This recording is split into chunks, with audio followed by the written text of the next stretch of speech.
Pride and Prejudice by Jane Austen. Chapter 58.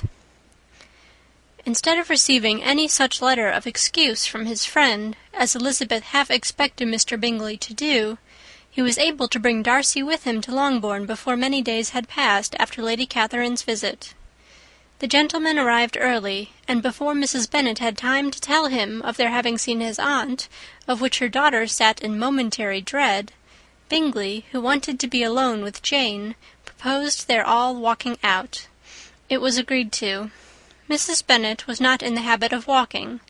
Mary could never spare time, but the remaining 5 set off together. Bingley and Jane, however, soon allowed the others to outstrip them. They lagged behind, while Elizabeth, Kitty, and Darcy were to entertain each other. Very little was said by either. Kitty was too much afraid of him to talk.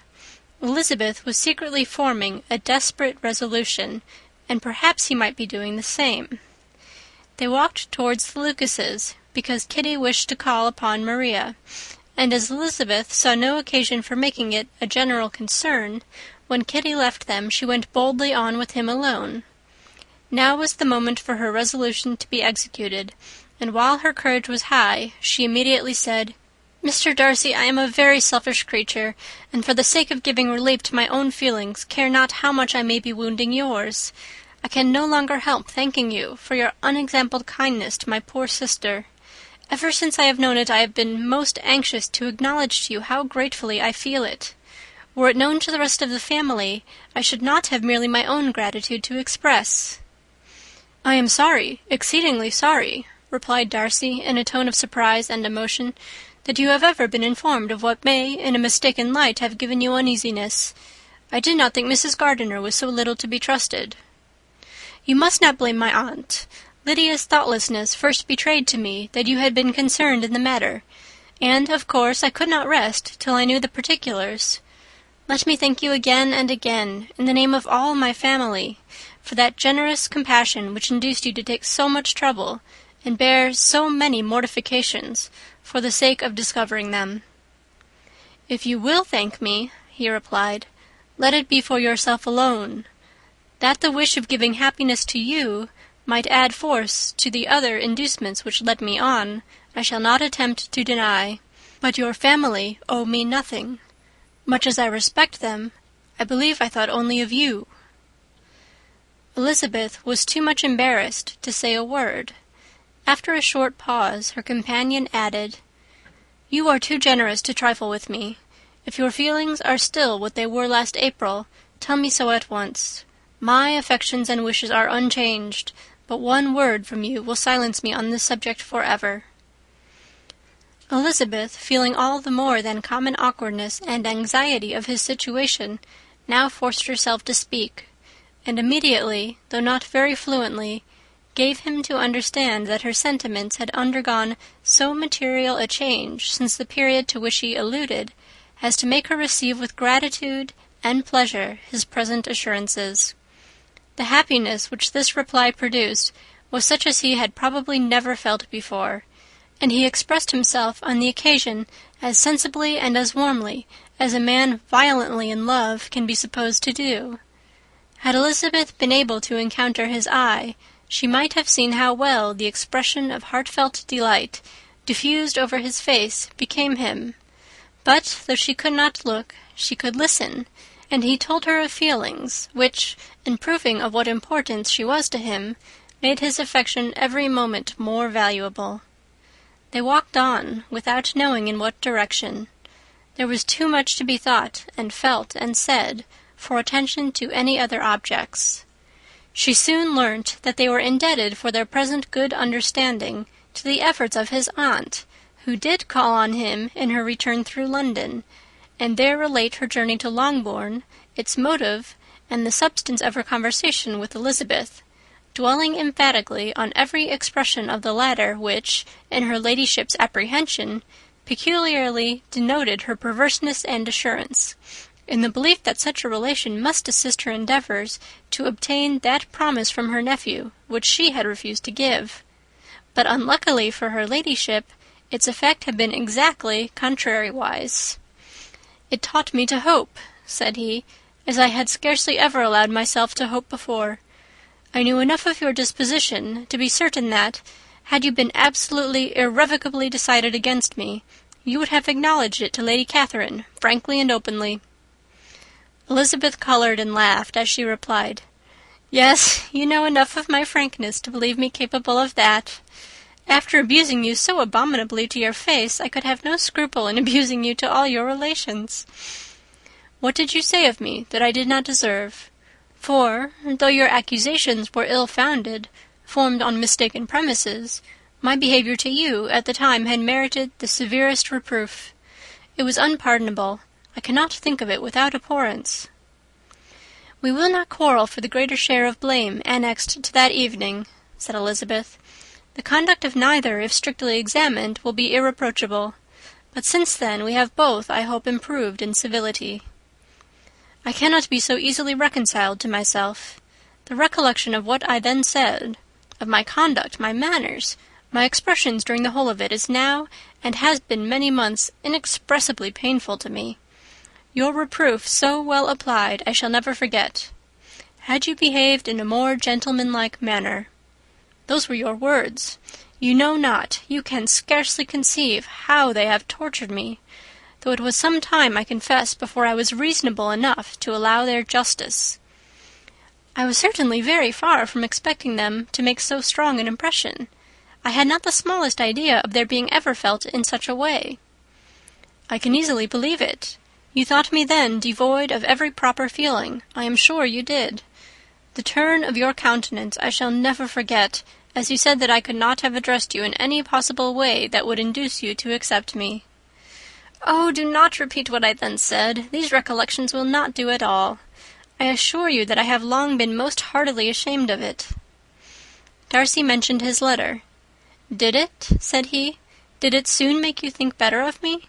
Did you, on reading it, give any credit to its contents?" She explained what its effect on her had been, and how gradually all her former prejudices had been removed. "I knew," said he, "that what I wrote must give you pain, but it was necessary. I hope you have destroyed the letter. There was one part especially, the opening of it, which I should dread your having the power of reading again. I can remember some expressions which might justly make you hate me." "The letter shall certainly be burnt, if you believe it essential to the preservation of my regard. But, though we have both reason to think my opinions not entirely unalterable, they are not, I hope, quite so easily changed as that implies." "When I wrote that letter," replied Darcy, "I believed myself perfectly calm and cool, but I am since convinced that it was written in a dreadful bitterness of spirit." "The letter perhaps began in bitterness, but it did not end so. The adieu is charity itself. But think no more of the letter. The feelings of the person who wrote and the person who received it are now so widely different from what they were then, that every unpleasant circumstance attending it ought to be forgotten. You must learn some of my philosophy. Think only of the past, as its remembrance gives you pleasure." "I cannot give you credit for any philosophy of the kind. Your retrospections must be so totally void of reproach that the contentment arising from them is not of philosophy, but, what is much better, of innocence. But with me it is not so. Painful recollections will intrude, which cannot, which ought not, to be repelled. I have been a selfish being all my life, in practice, though not in principle. As a child I was taught what was right, but I was not taught to correct my temper. I was given good principles, but left to follow them in pride and conceit. Unfortunately, an only son, for many years an only child, I was spoilt by my parents, who, though good themselves, my father particularly all that was benevolent and amiable, allowed, encouraged, almost taught me to be selfish and overbearing, to care for none beyond my own family circle, to think meanly of all the rest of the world, to wish at least to think meanly of their sense and worth compared with my own. Such I was from 8 to 28, and such I might still have been, but for you, dearest, loveliest Elizabeth. What do I not owe you? You taught me a lesson, hard indeed at first, but most advantageous. By you I was properly humbled. I came to you without a doubt of my reception. You showed me how insufficient were all my pretensions to please a woman worthy of being pleased." "Had you then persuaded yourself that I should?" "Indeed I had. What will you think of my vanity? I believed you to be wishing, expecting my addresses. My manners must have been in fault, but not intentionally, I assure you. I never meant to deceive you, but my spirits might often lead me wrong. How you must have hated me after that evening!" "Hate you? I was angry perhaps at first, but my anger soon began to take a proper direction." "I am almost afraid of asking what you thought of me when we met at Pemberley. You blamed me for coming?" "No, indeed. I felt nothing but surprise." "Your surprise could not be greater than mine in being noticed by you. My conscience told me that I deserved no extraordinary politeness, and I confess that I did not expect to receive more than my due." "My object then," replied Darcy, "was to show you, by every civility in my power, that I was not so mean as to resent the past, and I hoped to obtain your forgiveness, to lessen your ill opinion by letting you see that your reproofs had been attended to. How soon any other wishes introduced themselves I can hardly tell, but I believe in about half an hour after I had seen you." He then told her of Georgiana's delight in her acquaintance, and of her disappointment at its sudden interruption, which naturally leading to the cause of that interruption, she soon learnt that his resolution of following her from Derbyshire in quest of her sister had been formed before he quitted the inn, and that his gravity and thoughtfulness there had arisen from no other struggles than what such a purpose must comprehend. She expressed her gratitude again, but it was too painful a subject to each to be dwelt on farther. After walking several miles in a leisurely manner, and too busy to know anything about it, they found at last, on examining their watches, that it was time to be at home. What would become of Mr. Bingley and Jane? Was a wonder which introduced the discussion of their affairs. Darcy was delighted with their engagement. His friend had given him the earliest information of it. "I must ask whether you were surprised?" said Elizabeth. "Not at all. When I went away I felt that it would soon happen." "That is to say, you had given your permission. I guessed as much." And though he exclaimed at the term, she found that it had been pretty much the case. "On the evening before my going to London," said he, "I made a confession to him, which I believe I ought to have made long ago.